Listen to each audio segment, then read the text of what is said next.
The firehouse always smelled of damp ashes and old leather, the kind of scent that settled into a man's skin after years of running toward flames instead of away from them.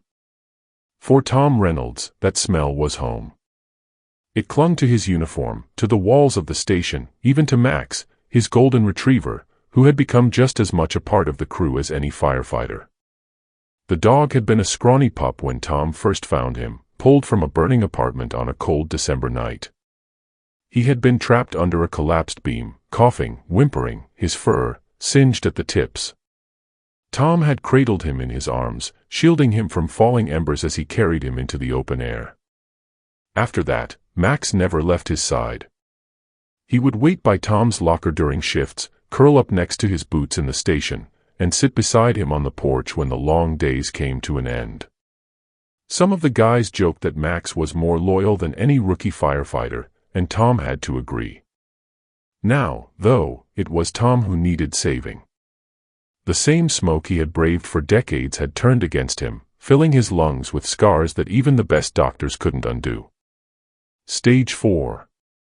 The words had been sharp and unyielding, like a final alarm bell ringing in his ears. He'd always known the risks of the job, he'd buried too many friends too, but he never thought it would happen this fast. Weeks, that's what the doctor had said. Maybe a month if he was lucky. The disease was winning, his body giving out faster than his spirit. Max knew something was wrong. He wasn't the same bouncy, eager dog that used to greet Tom at the door. Instead, he hovered close, resting his head against Tom's knee whenever he sat down, watching him with quiet, knowing eyes. He refused to leave Tom's bedside at night, pressing his warm body against him like he could somehow keep him here longer. Tom didn't care about hospitals or treatment plans anymore. He had made peace with what was coming, but there was one thing left he needed to do. One last call to answer. One final wish. "I just want to sit in my truck one more time," he had told his daughter, Emma, a week ago, his voice raw from coughing. "Just once more. Me and Max." She had squeezed his hand, blinking back tears. "Then we'll make it happen, Dad." But now, as Tom lay in his hospice bed, the firehouse felt a world away. His body was weak, too weak to stand on his own, and the doctors said the trip could be too much for him. He knew the truth, the world wasn't going to wait for him to get stronger. He could feel the clock winding down. Time was slipping through his fingers, and soon, there would be none left. The hospital room was too quiet. Too sterile, the kind of place where time stretched thin, where every beep of a monitor felt like a reminder that the world was still moving while the people inside were stuck waiting. Tom Reynolds had never been one to sit still. For decades, he had lived with urgency, his life measured in seconds, the time it took to pull on his gear, to race down smoke-filled hallways, to make the impossible choice of which door to kick in first. But now, all he could do was lie in bed, staring at the ceiling, listening to the slow hiss of oxygen through the tubes in his nose. Every breath a little harder than the last. Max lay curled up beside the bed, his golden fur, dull under the hospital lights, his head resting on Tom's hand. He hadn't left Tom's side since they brought him here, not even when the nurses tried to coax him away with treats. He wasn't eating much. Wasn't drinking much either. Just watching. Waiting. Like he knew.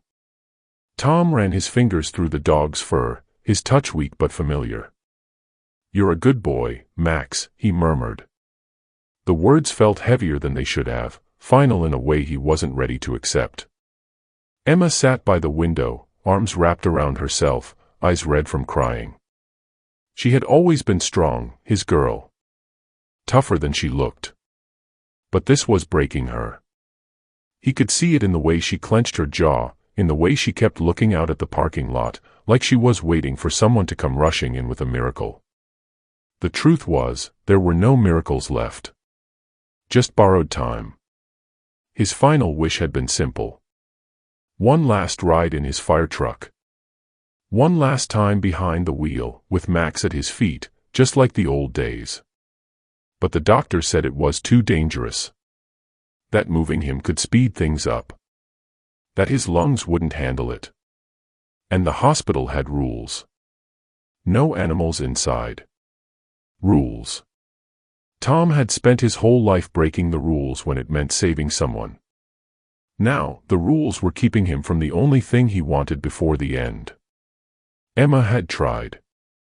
She had called the firehouse, pleaded with the hospital staff, even argued with the doctors. But the answer had been the same every time. It's too risky. He could see it eating at her. She had promised him. And Emma Reynolds never broke a promise. Tom sighed, shifting against the pillows. His body ached, but it wasn't the pain that was getting to him. It was the helplessness. The waiting.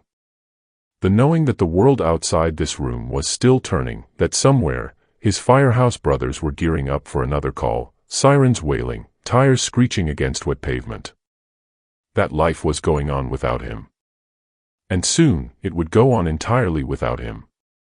A soft whimper broke through his thoughts. Max had lifted his head, ears twitching, eyes locked on the door. Seconds later, it swung open. Jake stood there, still in his uniform, smelling like smoke and adrenaline. A rookie by firehouse standards, but a good kid. He looked nervous, glancing between Tom and Emma before stepping inside. "We've got an idea," he said. His voice was steady, but there was something else underneath it, determination. Emma straightened, her fingers tightening around the armrest of her chair. "What kind of idea?" Jake glanced at Max, then back at Tom.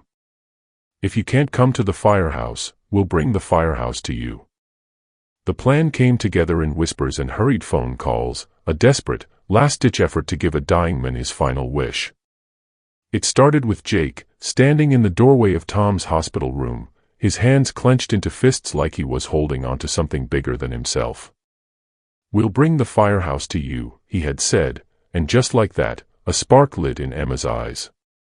She didn't hesitate, didn't ask questions. She just nodded, like she had been waiting for someone to say it out loud. Within an hour, the firehouse crew was on board.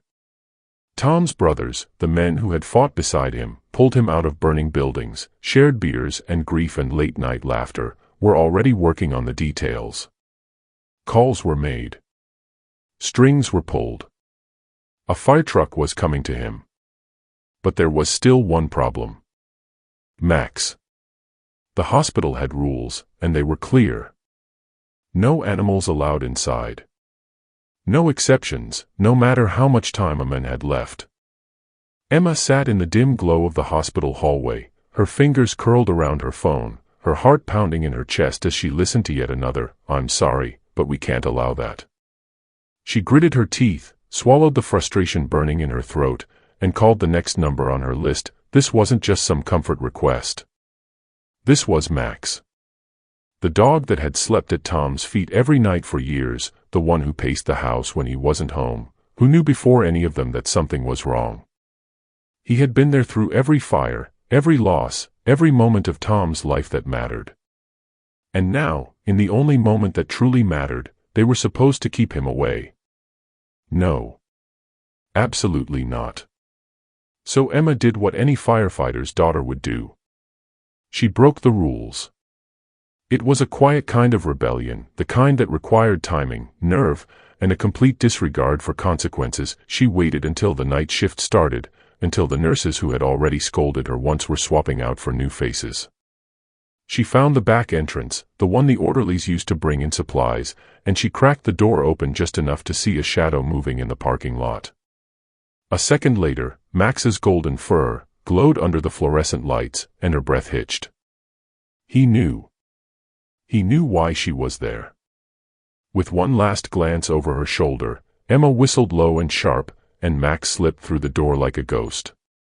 His nails clicked against the floor as they moved, every sound too loud, every second stretching into an eternity.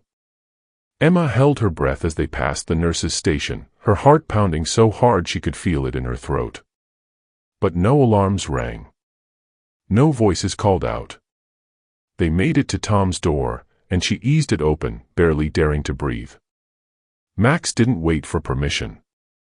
The second he saw Tom lying in the bed, he leapt forward, his body trembling with excitement, his tail wagging so hard it knocked into the IV stand. Tom's eyes fluttered open, slow and tired, but the second they landed on Max, something inside them came alive. "Hey, buddy," Tom rasped, and for the first time in weeks, his voice didn't sound like a man waiting to die. Max whined, pressing his head into Tom's chest, licking at his face, his whole body wriggling with uncontainable joy. Tom let out a sound that was half a chuckle, half a sob, his fingers curling into Max's fur, like he never wanted to let go. Emma stood frozen, watching the scene unfold, her throat tight with emotion. The world outside that room didn't matter. Not the rules, not the risks, not the inevitability of what was coming. For this moment, it was just a firefighter, his dog, and the one thing in the world that still made him feel like himself. The night air was cool against Tom's skin, carrying the scent of distant rain and pavement still warm from the afternoon sun. He barely felt the chill, though. All he could feel was the weight of the moment pressing down on him, thick and heavy in his chest, a mix of exhaustion and something deeper, something like peace. The nurses had been gentle as they wheeled him through the hospital corridors, their voices hushed but urgent, like they understood that this was more than just a simple request. This was a man's final wish. Max walked beside the wheelchair, his paws silent against the linoleum floor, his ears perked, his body tense with anticipation. He hadn't left Tom's side, not for a second, not since Emma had snuck him in. It was like he knew this was their moment. Their last call. The automatic doors slid open with a soft hiss, and then, there it was. The fire truck. It sat in the glow of the hospital's security lights, red and gleaming, a familiar beast in the night, its massive frame towered over them, chrome catching the light, the number 47 painted bold along the side. Tom's firehouse. His home away from home. His legacy. A lump rose in his throat. God, it had been so long. He could still remember the feeling of the driver's seat beneath him, the smoothness of the steering wheel beneath his calloused fingers, the way the world blurred past the windshield when they raced toward an inferno. That had been his life for so long. Flashing lights. Sirens wailing. Smoke curling into the sky. And now, it was all behind him. But not yet. Jake was the first to step forward, his boots crunching against the pavement, his expression unreadable in the dim light.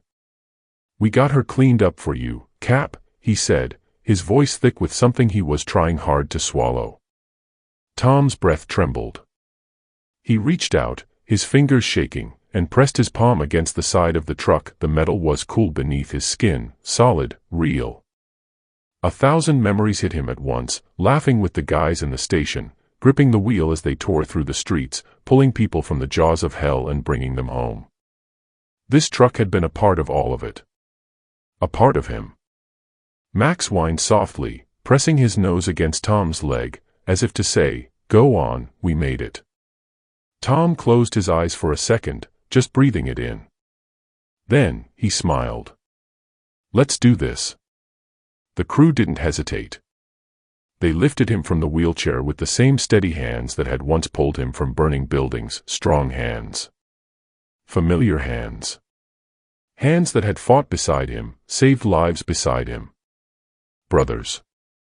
They settled him into the passenger seat, wrapping a thick firefighter's blanket around his frail shoulders. The fabric was warm, smelling of smoke and home. Max scrambled up after him, curling up at his feet, his golden fur brushing against Tom's legs. The fire truck's cab was exactly how he remembered it, the worn leather. The scent of diesel and sweat and the faint trace of burnt wood. Jake climbed into the driver's seat, his jaw tight as he turned the key. The engine rumbled to life beneath them, deep and steady, a sound that made Tom's chest ache with nostalgia. The dashboard lights flickered on, casting a soft glow across his face. Then, the siren. It wasn't the usual blaring wail, the kind that sent adrenaline surging through a man's veins. It was softer this time. Lower. A salute, a farewell. Tom swallowed hard, his fingers tightening around the blanket. This was it. He turned his head, looked down at Max, who was watching him with those deep, knowing eyes. "We did it, buddy," Tom whispered. Max nudged his hand, pressing his cold nose against his fingers, as if he understood. As if he was saying goodbye. The fire truck rumbled to a stop in the hospital parking lot, its engine settling into a low hum, the kind that seemed to reverberate in the chest like an old heartbeat. The ride had been slow, steady, more of a procession than a response call, no flashing lights, no blaring sirens, just a quiet tribute to the man who had spent his life chasing fire and saving others. Now, for the first time, he wasn't the one rushing in.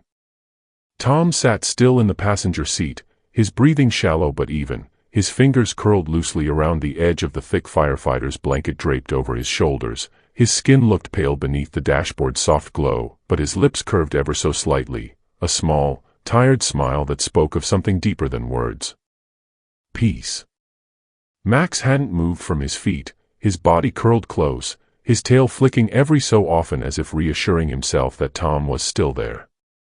Every time the truck hit a small bump, the dog adjusted, pressing in a little closer, his silent way of saying, "I'm still with you." The firehouse crew remained quiet as they helped lift Tom from the cab, their movements careful, respectful, the same way they had carried him into the truck just hours before.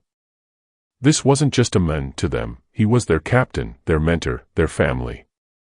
And even though none of them spoke it aloud, the weight of it hung in the air, the knowledge that this was the last time they would bring him home.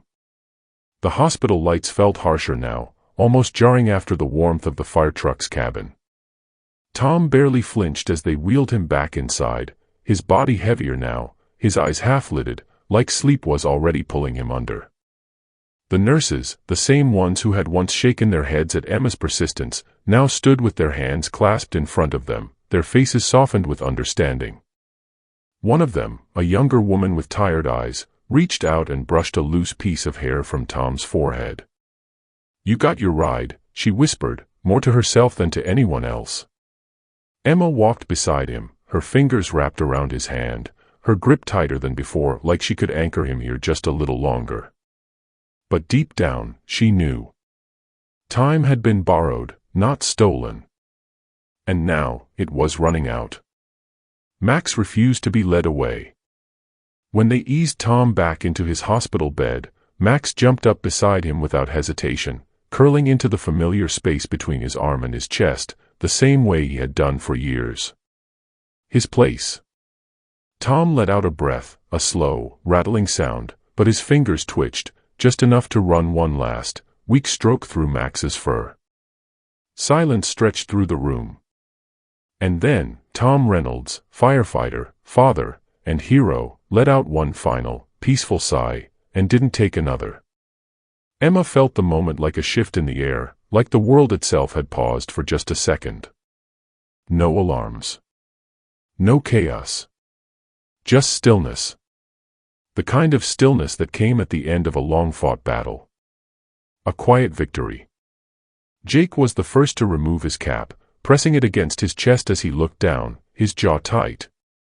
The other firefighters followed suit, one by one, heads bowed, hands fisted at their sides like they were holding back a storm of emotions they weren't ready to face.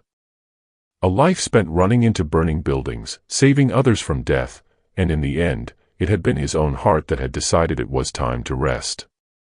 Max didn't move. He didn't cry, didn't whimper. He just laid there, listening for a heartbeat that had already gone silent, his breathing slowed, matching the hush of the room, his eyes half closed as he pressed deeper into Tom's still warmth. And for a long, long time, no one spoke. There was nothing to say.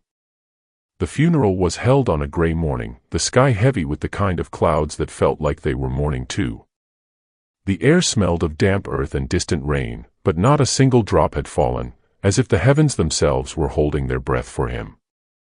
Rows of firefighters stood at attention, their dress uniforms pressed and perfect, their faces lined with grief, their hands clenched into tight fists at their sides. The flag-draped casket rested at the front, a solemn reminder of what they had lost, of the men who had given his life to the flames and still somehow burned brighter than any of them. But amidst the sea of somber faces, one figure stood out. Max.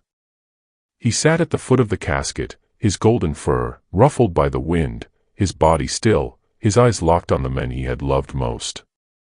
Around his neck, fastened to his worn leather collar, was a miniature firefighter's badge, a gift from the firehouse, a symbol of the loyalty that had never wavered, not even in the face of death.